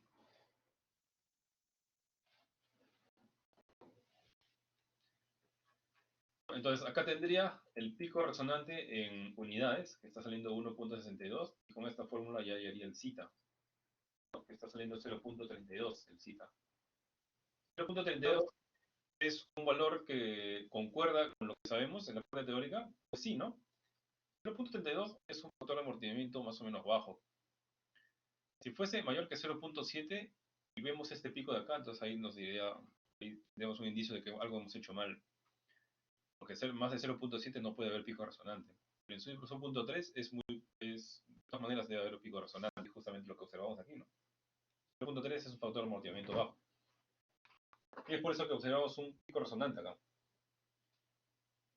¿Qué más podemos sacar de acá? Bueno, la frecuencia natural la podemos sacar a partir del zeta y la frecuencia de resonancia, ¿no? Entonces, despejando la frecuencia natural, con esta fórmula que estoy pegando aquí, que es básicamente esto mismo, pero despejado, tener ahí la frecuencia natural para ese sistema. ¿No? Entonces, ahí con eso estaría respondiendo esa pregunta en el ejemplo, ¿no? O sea, con esto yo puedo estimar zeta y la frecuencia natural. Eso también tiene otra implicancia que nos puede ayudar bastante a nosotros, ¿no? ¿Cuál sería?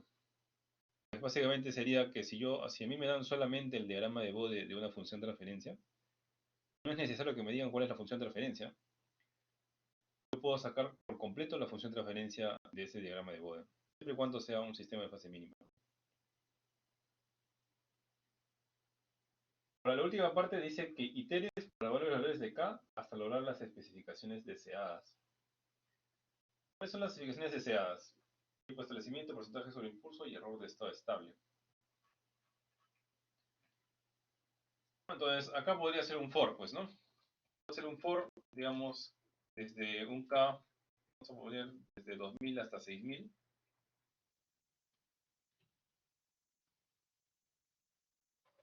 Entonces, en cada iteración yo debería generar un nuevo sistema de enlace cerrado con un valor de K distinto. Así que voy a generarlo así, ¿no? Sistema de enlace cerrado. El segundo sistema de enlace cerrado sería el feedback. Debería ser de G, C, ¿verdad? Pero tengo que añadirle la ganancia del controlador. Así que acá debería ser por C. Entonces, cada ciclo se va a generar un nuevo sistema de enlace cerrado. Entonces, de ese nuevo sistema de enlace cerrado tengo que sacarle el porcentaje sobre impulso y el tiempo de establecimiento. Vamos a guardar en la variable data las características de ese sistema de lazo cerrado, ¿no? El desempeño de ese sistema de lazo cerrado a un escalón, con la función step_info. Entonces de acá puedo sacar un porcentaje sobre impulso a un valor K, un valor de K. Puedo estar haciendo data.overshoot para sacar el porcentaje sobre impulso. Acá es muy importante que pongan punto y coma, si no les van a llenar pantalla de puros números, porque acá voy a ir desde el 2000 hasta 6000. El tiempo de establecimiento para un valor de K lo extraigo también de esa variable de data, ¿no? Time es el tiempo de establecimiento. Yo quiero, bueno, que barra desde una ganancia de 2000 hasta una ganancia de 6000, pero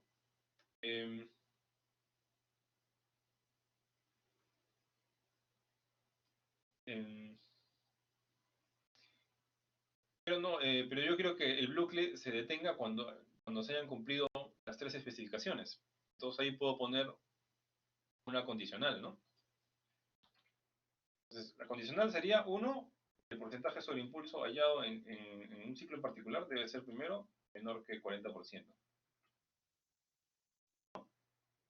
También, además, se debe cumplir, voy a poner acá el operador lógico AND, poniendo 2 veces ampersand. Además, debe cumplirse que el tiempo de establecimiento calculado debe ser menor que el tiempo de establecimiento que me dicen ahí, o sea, 2.5 segundos. Además, el error de estado estable debe ser menor a 0.1 segundos. ¿Cómo podría poner ahí que el error de estado estable sea menor que 0.1 segundos?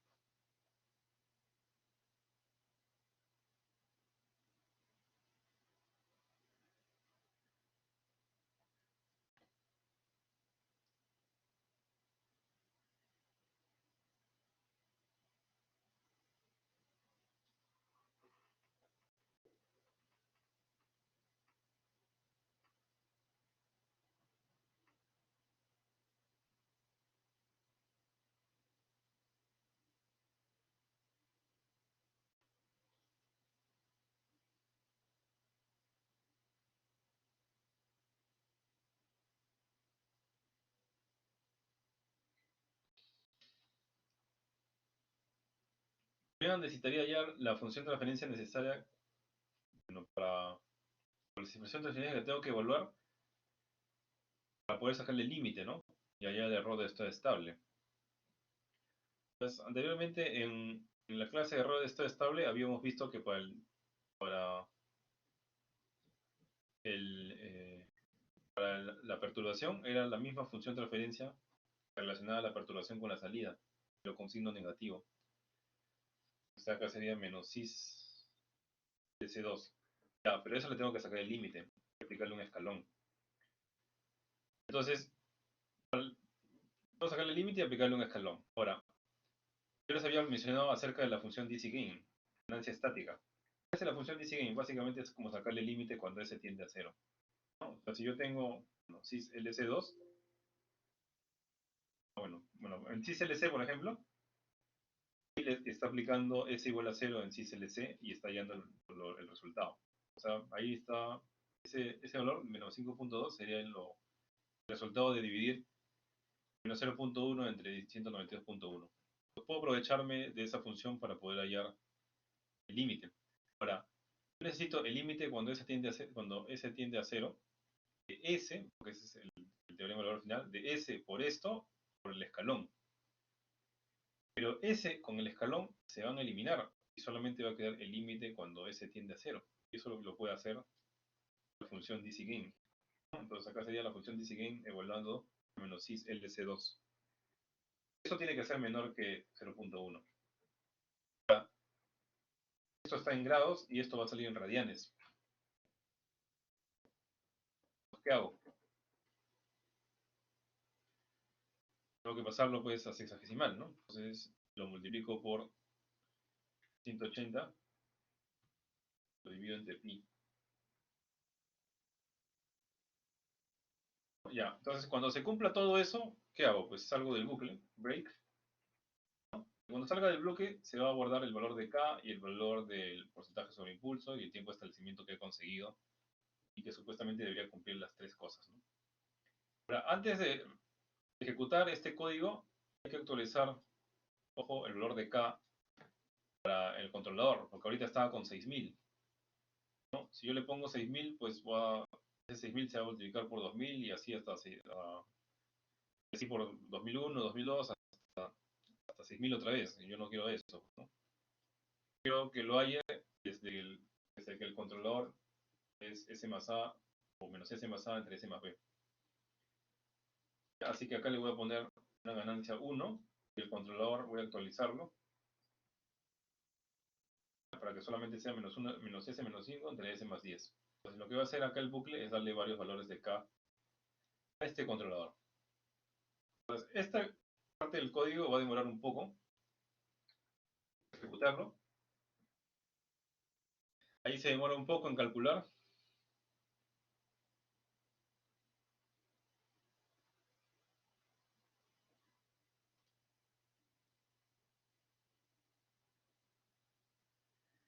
Finalmente ha calculado y vamos a ver cuánto sale. A ver, el tiempo de establecimiento que yo es de 2.15 segundos. Aquí me pedían 2.5, o sea, eso está ok. El porcentaje sobre impulso sale 32.7%. Está bien. Y eso lo consiguió con qué valor de K. Vamos a consultar el valor de K. Ahí el valor de K me sale 6000. O sea, el último valor que ve aquí. Con 6000 consigo entonces el, el valor de K necesario, ¿no? O puede ser que Al momento de salir, puede ser que al momento de salir del bucle, bueno, termine con el último valor de K. Quizás este no es el valor de K necesario para hallar este impulso o tiempo de establecimiento. Entonces, ¿qué podría hacer? Lo que podría hacer es guardar el valor de K, pues, ¿no? Vamos a poner, no sé, vamos a guardar el valor de K en la variable ganancia, para estar seguros de que realmente es 6000, ¿no? De repente es 6000 porque ha llegado al final del bucle.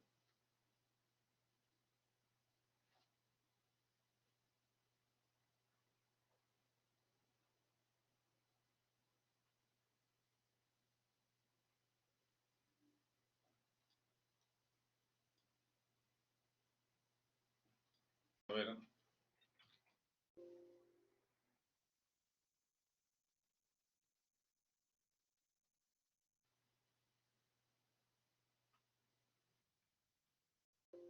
no ha guardado el valor de la ganancia. Eso quiere decir que no ha encontrado un valor, ¿no? O sea, nunca se ha cumplido esta condición de acá.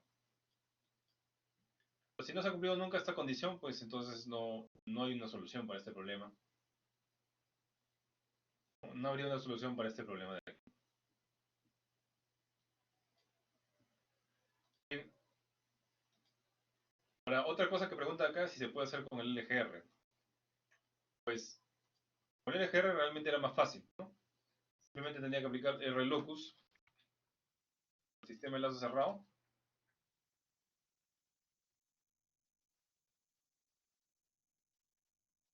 No, pero ojo, el LGR no se aplica al sistema de lazo cerrado, se aplica al sistema de lazo abierto. O sea, acá sería G por C. Ese es el LGR para ese sistema. Ahora, si yo quiero tiempo de establecimiento menos tiempo de establecimiento 2.5 segundos y porcentaje de uso 40%, lo que voy a tener que hacer es pasar esto a cita y esto pasarlo a frecuencia natural. Entonces, nosotros ya conocemos la fórmula, ¿no? Pero acá les voy a copiar la fórmula ya con el cita y la frecuencia natural ya despejada. Entonces, ejecuto esto de acá y acá me va a salir un valor de cita y un valor de frecuencia natural, ¿no? Cita para obtener este 40% sobre impulso y frecuencia natural para obtener los 5 segundos. Lo único que haría es simplemente ponerlos en el S-grid, ¿no? Ambos, para ver cómo consigo eso. Ejecuto y me sale ese semicírculo de ahí. Entonces veo acá y veo que frecuencia natural, para que sea exactamente este tiempo y este porcentaje sobre impulso, acá debería pasar el LGR justamente por este punto de la intersección. No pasa. Pero acá me dice que sea menor que 2.5 y menor que 40%. Ya, entonces ahí tengo más flexibilidad para escoger un punto, ¿no? Para que el tiempo de establecimiento sea menor que 2.5 segundos, debería ser un punto que está fuera del círculo.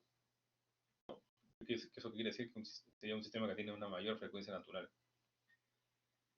Y para conseguir un porcentaje sobre impulso menor al 40%, tendría que ser un punto que esté por debajo de estas dos rectas, ¿no? Y un punto que cumple esas dos condiciones podría ser bien este punto de aquí. Ese punto cumple que no tiene por sobreimpulso, bueno, porque está en el eje real. Y además tiene una frecuencia natural que es más alta, suficientemente alta como para que sea menos 2.5 segundos. O sea que sí hay solución, ¿no? Entonces, si hay solución, ¿por qué no me da una respuesta a esto de aquí? De repente es porque la condición del error está estable. Ah, acá faltó algo, acá faltó poner I. De repente por eso es. A ver, vamos a ejecutar de nuevo.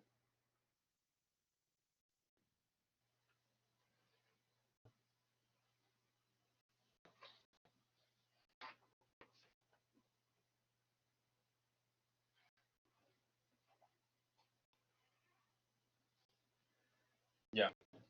A ver, vamos a llamar ganancia. No, nunca he entrado a la, a la, a la condicional. Ah, es que acá este porcentaje sobre impulso está en porcentaje. Entonces acá debería ser 40. Voy a ejecutar de nuevo este código.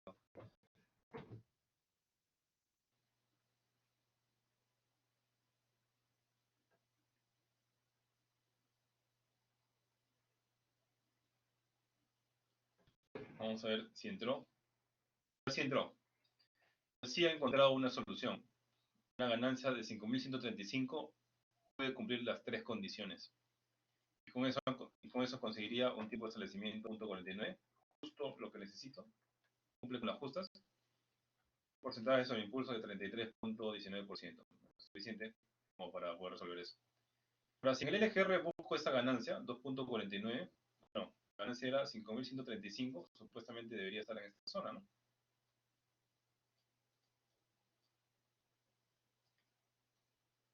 A ver, 5.000, ¿no? O sea, algo que está...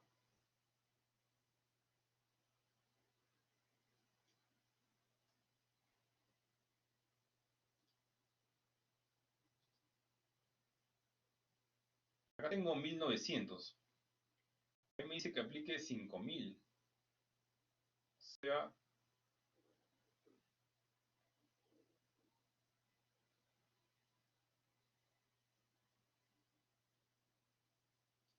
algo que está por acá.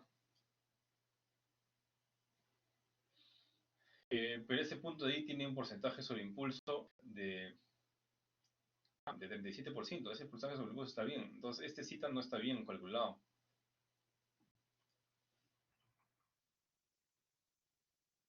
Ya, es que no está bien porque acá está en porcentaje. No debería tener esto de aquí. Calcular de nuevo esto. Ahora sí.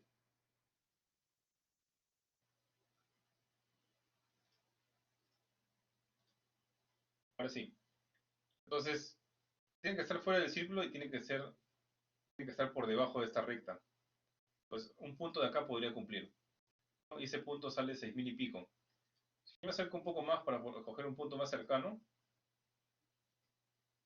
ahí tendría 6.000 y pico, pero acá me está diciendo que con 5.000 lo consigo, ¿no? 5.135. 5.135 supuestamente está dentro del semicírculo. Supuestamente no debería cumplir. Entonces, ¿por qué sí cumple? Si está dentro del semicírculo, ¿por qué sí cumple el tiempo de establecimiento de 2.5 segundos? 5.135 está dentro del semicírculo, supuestamente no debería ir. ¿Por qué cumple entonces? Al final lo que manda es lo que está votando esto de acá, ¿no? Esto es realmente lo real, la respuesta que realmente está obteniendo. Esto de acá es un estimado, ¿no? Y como es un estimado, y sobre todo lo de la frecuencia natural, no es tan precisa. Esta fórmula de acá realmente es una aproximación, por si acaso. Además de eso, hay otro motivo por el que no está coincidiendo. Hay otro motivo porque el punto de acá, con 5.135, me está cumpliendo las condiciones. Y la razón es que este sistema es de tercer orden, no es de segundo orden. Entonces eso me cambia todo. Como este tercer orden, el porcentaje sobre impulso y el tiempo de establecimiento no va a ser exactamente los que digan aquí, ¿no? Y no va a ser exactamente los valores que me salgan eh, en estas cajas de texto, ¿no? ¿No? Van a ser más o menos aproximados, dependiendo de dónde estén estos puntos, pues, ¿no? Si están bien alejados, entonces van a salir muy, muy, muy parecidos. Si están más cercanos a los polos de segundo orden, pues ya sabemos que eso puede tergiversar la respuesta. Entonces, acá la he tergiversado un poco. No la he tergiversado de forma exagerada, porque realmente está más o menos cerca del semicírculo, pero sí la he tergiversado lo suficiente como para que esté dentro, ¿no? Entonces hay que tener cuidado con eso. Entonces, eso sería la solución para este problema 1, ¿no? ¿Hasta acá hay alguna pregunta?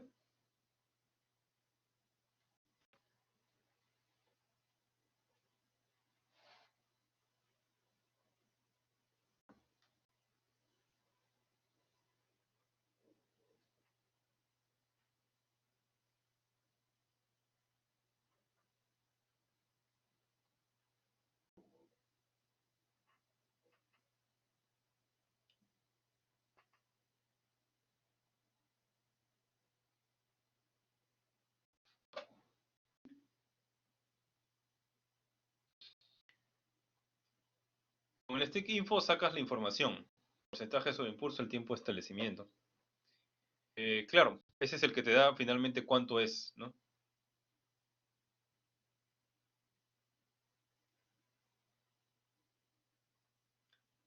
Esto de acá, estos valores que aparecen acá, overshoot 37% y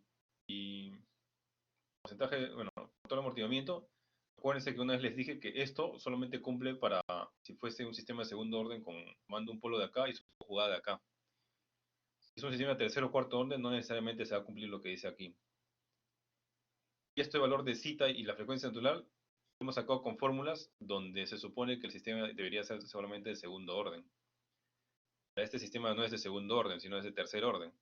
Ahora, estos valores me pueden ayudar, sí, me pueden ayudar, me pueden dar una referencia, dependiendo de qué tan cerca o qué tan lejos esté el tercer polo. De todas maneras es útil, así que yo le he puesto acá uno para que se den cuenta, pues, ¿no? Si este tercer orden, pues se va a tergiversar un poco las cosas. Y otro es que también no es que esté tan lejos, pues, ¿no? Entonces nos puede dar una cierta idea de por dónde deberíamos buscar, ¿no?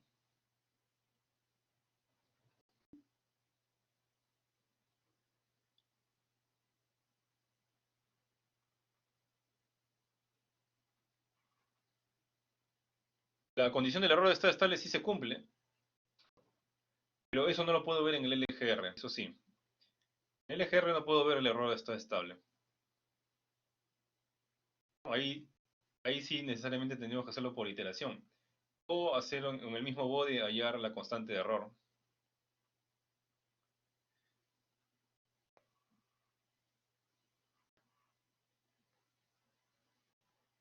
Pero lo malo es que en el bode no trabaja con tiempo de establecimiento y porcentaje sobre impulso.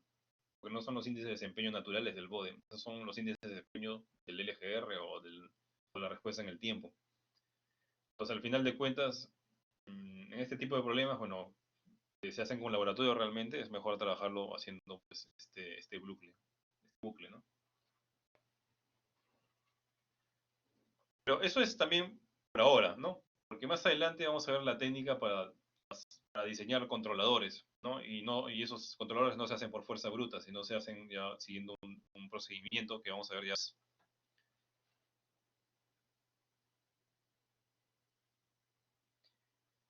¿Alguna otra pregunta?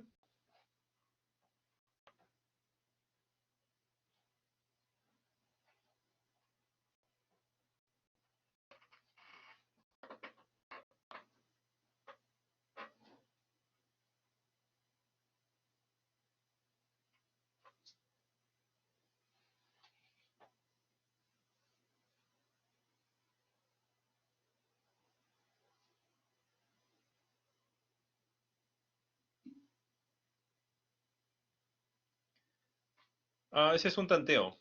Yo le he puesto 6.000 para tantear. Yo ya sabía cuánto iba a salir. Sabía que iba a salir entre 2.000 y 6.000. Pero ustedes podrían ponerle un valor, un tanteo. De repente le ponían 5.000 y no encontraban ningún valor. Entonces le van aumentando un poco más, ¿no? Hasta que puedan encontrar un valor.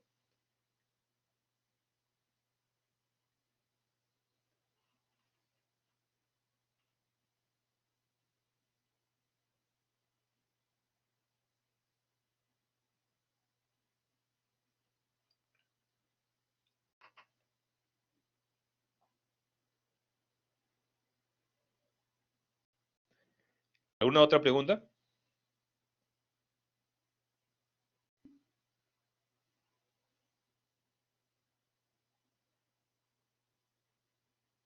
La ganancia, no. Esta ganancia que dice acá es el valor de K que se está utilizando para sacar el sistema de lazo cerrado, de la iteración que está ocurriendo en ese momento. Eh, no es la intersección con el semicírculo. ¿Por qué no es la intersección con el semicírculo? Porque la intersección con el semicírculo es si el sistema fuese de segundo orden, no es ese tercer orden, así que no va a ser igual.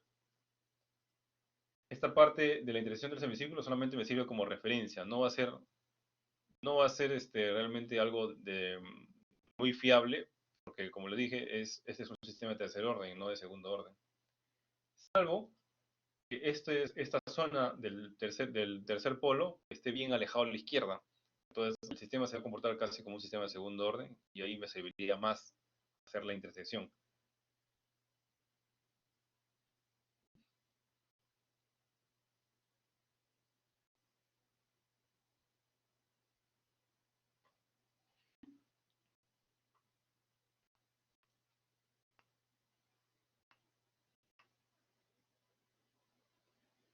¿Alguna otra pregunta?